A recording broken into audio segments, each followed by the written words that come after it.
Hello दोस्तों, कैसे हो आप सभी। मैं हूं अभिनव और मैं आपका स्वागत करता हूं अपने यूट्यूब चैनल ड्रग ज्ञान एकेडमी ऑफ फार्मेसी में।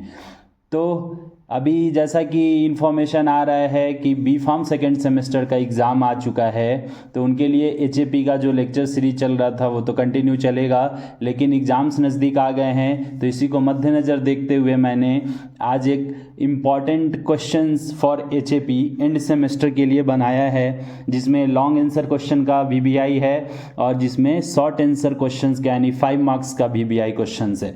तो अगर आप इतने क्वेश्चंस कर लोगे तो आप ज़रूर एग्ज़ाम में अच्छा लिख पाओगे, एग्ज़ाम में अच्छा कर पाओगे। तो चलिए शुरू करते हैं सबसे पहले लॉन्ग आंसर क्वेश्चन से कि क्या इसमें इम्पॉर्टेंट रहने वाला है। ठीक है, तो ये मेरा अपना अनुभव है, मैंने भी वहाँ पढ़ाई करी है तो मेरे को पता है कि क्या आ सकता है और क्या नहीं आ सकता है। तो इसी बेसिस पे मैंने ये बनाया है। तो इस वीडियो को अंत तक आप ज़रूर देखिएगा और पसंद आए तो इस चैनल को सब्सक्राइब ज़रूर कीजिएगा, बेल आइकॉन को ज़रूर दबाइएगा ताकि जो भी वीडियो अपलोड किया जाए उसका इन्फॉर्मेशन आपको मिलता रहे। तो ठीक है, important question for B farm.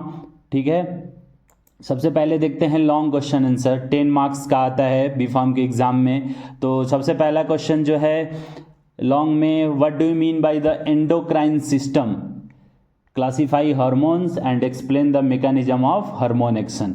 तो इसमें एंडोक्राइन सिस्टम के बारे में आप लिख सकते हो, हार्मोन्स का क्लासिफिकेशन लिख सकते हो जो कि आपके सिलेबस में है, और मैकेनिज्म ऑफ हार्मोन एक्शन लिख सकते हो। ये इंपॉर्टेंट क्वेश्चन है, आ सकता है।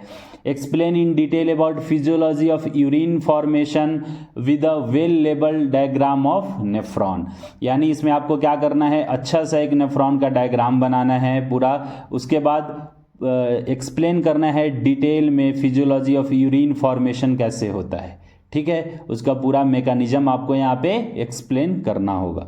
फिर थर्ड क्वेश्चन में आते हैं, तो right the function of the male and female reproductive system, explain the physiology of menstruation. Menstruation cycle में जो भी फेजेस होते हैं उनके बारे में डिटेल एक्सप्लेनेशन, ठीक है, वो लिखना होगा आपको। Male and female reproductive system का क्या फंक्शन होता है वो लिख सकते हो आप। ठीक है, तो ये 3 क्वेश्चंस इंपॉर्टेंट है। बाकी आगे देखते हैं, आगे चलें तो इसमें आया है right about of anatomy of respiratory organs, है ना, यानी रेस्पिरेटरी ऑर्गन्स के एनाटॉमी के बारे में लिखना है। ठीक है, explain in detail about mechanism and regulation of respiration. अब मैकेनिज्म में क्या, तो एक्सचेंज ऑफ गैसेज के बारे में आप यहाँ लिख सकते हो। Explain in detail about GIT, है ना, with a neat level diagram. ये भी इंपॉर्टेंट क्वेश्चन है, ये भी 10 मार्क्स में आ सकता है।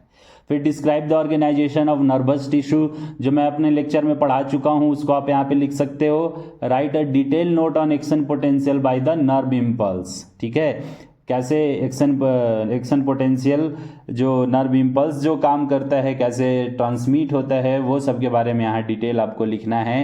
क्या पोलराइजेशन, डिपोलराइजेशन, वो सब। तो लॉन्ग आंसर क्वेश्चन देखा जाए तो टोटल 6 है। 6 क्वेश्चन में अगर आप कर लेते हैं तो आपके फाइनल में 3 क्वेश्चंस आते हैं, 3 में से 2 लिखने होते हैं। तो ये 6 क्वेश्चंस के बाहर तो नहीं आना चाहिए, तो आप ये वीवीआई मान के ये सारे क्वेश्चंस आप कर सकते हैं। ठीक है, अब बात करते हैं शॉर्ट आंसर क्वेश्चन जो कि 5 मार्क्स का आता है। इसका जो पैटर्न है आपका रहता है, 9 क्वेश्चंस दिए जाते हैं, उसमें से 7 क्वेश्चंस आपको लिखने होते हैं। तो यहाँ पे मैंने बहुत सारा शॉर्ट आंसर क्वेश्चंस दिया है, लगभग 15-16 है। तो अगर आप इसको कर लेते हैं तो आपका वो जो 9 क्वेश्चंस आएंगे उसमें से आप 7 क्वेश्चन लिखोगे तो इसके बाहर नहीं आएगा, ऐसा मेरा मानना है। तो आप इसको ज़रूर समझ लें कि इसमें क्या आंसर लिखना है। तो what are the nerve fibres, right is classification and properties, ये मैंने पढ़ा दिया है इसको, तो आप वहाँ से लिख सकते हैं। ठीक है, लेक्चर देख के। Right a note on neurotransmitters, ये भी इंपॉर्टेंट क्वेश्चन है, आ सकता है 5 नंबर में। ठीक है, right a note on structure and function of brain, ये भी इंपॉर्टेंट क्वेश्चन है। Right a note on salivary gland, ये भी इंपॉर्टेंट क्वेश्चन है यहाँ से। ये तो पक्का से पक्का आने वाला क्वेश्चन है। फिर आप देखते हैं तो role of gastric enzyme in the digestion, ये भी अच्छा क्वेश्चन है, आ सकता है। Role of pepsin in protein digestion, pepsin का क्या रोल होता है प्रोटीन डाइजेशन में, ये डाइजेस्टिव सिस्टम का क्वेश्चन है, वहाँ से आ सकता है ये। आप लंग वॉल्यूम्स और कैपेसिटीज़ जो होते हैं कि टाइडल वॉल्यूम क्या हो गया, है ना, तो वो सब का क्या अमाउंट होता है उसको पूरा डिफाइन और एक्सप्लेन करना है, तो यहाँ पे लिख सकते हो। फिर लास्ट में role of RAS in kidney, है ना, and write disorders of kidney, है ना। तो रोल ऑफ रास का क्या, किडनी में क्या रास का रोल होता है ना। और उसके बाद थोड़ा सा 2 4 5 जो डिजॉर्डर्स है किडनी के, उसके बारे में आप यहाँ लिख सकते हो, ठीक है। उसके बाद बात करें तो यहाँ पे explain the structure and function of pituitary gland, ठीक है, ये भी इंपॉर्टेंट क्वेश्चन है।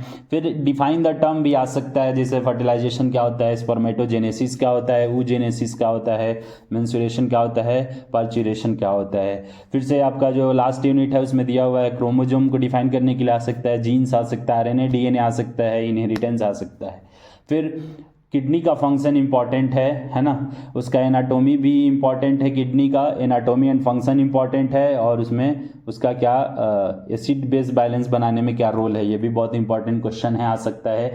Write a short on thyroid and parathyroid gland, thyroid gland और पैराथायराइड ग्लैंड क्या सीक्रेट करता है वो लिखना, और इनके डिजॉर्डर्स में भी आप यहाँ इंक्लूड कर सकते हो, वो भी लिख सकते हो। फिर उसके बाद राइट और नोट, यहाँ पे थोड़ा मिस्टेक हो गया, राइट अ नोट होगा, तो right a note on transport of respiratory gases, ये भी आप यहाँ लिख सकते हो कि रेस्पिरेटरी गैसेस का ट्रांसपोर्ट कैसे होता है, ठीक है। और भी 2-4 क्वेश्चंस है, मीनिंग क्या होता है, और सेरिब्रो स्पाइनल फ्लूइड CSF, ये भी इंपॉर्टेंट क्वेश्चन है, आने वाला क्वेश्चन ही आ सकता है, 5 नंबर में नहीं तो 2 नंबर में तो पक्का आएगा। रिफ्लेक्स एक्टिविटी क्या होता है वो लिख सकते हो आप, पैनक्रियाज के बारे में लिख सकते हो, लीवर का बहुत सारा फंक्शन होता है उसको एक्सप्लेन करने के लिए आ सकता है, और न्यूरॉन जो मैंने पढ़ाया था, न्यूरॉन का क्या पार्ट्स है उसका डायग्राम बना के, उसका पार्ट बना के आप वहाँ पे उसके कितने टाइप्स है, जो स्ट्रक्चरल क्लासिफिकेशन, फंक्शनल क्लासिफिकेशन जो मैंने अपने लेक्चर में बताया है वहाँ से आप देख सकते हैं। तो ये शॉर्ट आंसर क्वेश्चन का हो गया, और वो जो इसके पहले जो बताया वो लॉन्ग आंसर क्वेश्चन का हो गया। तो आप अगर इतना सा कर लेते हैं, ये टोटल मिला के 60 मार्क्स होता है, 60 में तो आपको 50 तो आ ही जाएगा अगर आप इतना करके जाते हैं आराम से। और जो 2 मार्क्स का है, जो भी ऑब्जेक्टिव क्वेश्चन आएगा उसमें शॉर्ट नोट आएगा, डिफिनीशन आएगा कि क्या छोटा छोटा डिफिनीशन, जो सिनेपेज क्या हो गया, है ना, नर्वस सिस्टम, न्यूरॉन, नेफ्रॉन, ये सब आएगा थोड़ा बहुत, है ना। तो वो एकदम 1-1 2-2 लाइन का आता है, तो वहाँ से वो सब आप कर सकते हो, तो उसको मैंने यहाँ नहीं इंक्लूड किया है, तो सिर्फ शॉर्ट और लॉन्ग को इंक्लूड किया है। इसको आप ज़रूर से ज़रूर करें। अगर आपका एग्ज़ाम 2-3 दिनों में है तो इतने क्वेश्चंस को अगर आप कर लेते हैं तो ये पूरे सिलेबस का निचोड़ यहाँ पे बताया गया है, इसके बाहर कुछ भी नहीं आएगा, तो आप अच्छा कर पाएंगे और आप अच्छा कर सकते हैं। तो अगर ये वीडियो आपको पसंद आया, अगर आपको लगे कि नहीं इससे हमारा कुछ ज्ञान बढ़ा, तो आप मेरे चैनल को सब्सक्राइब ज़रूर करें, और इस वीडियो को लाइक शेयर ज़रूर करें, और इसमें कमेंट ज़रूर करें, और ड्रग ज्ञान एकेडमी ऑफ फार्मेसी को बहुत सारा प्यार दें। Thank you so much.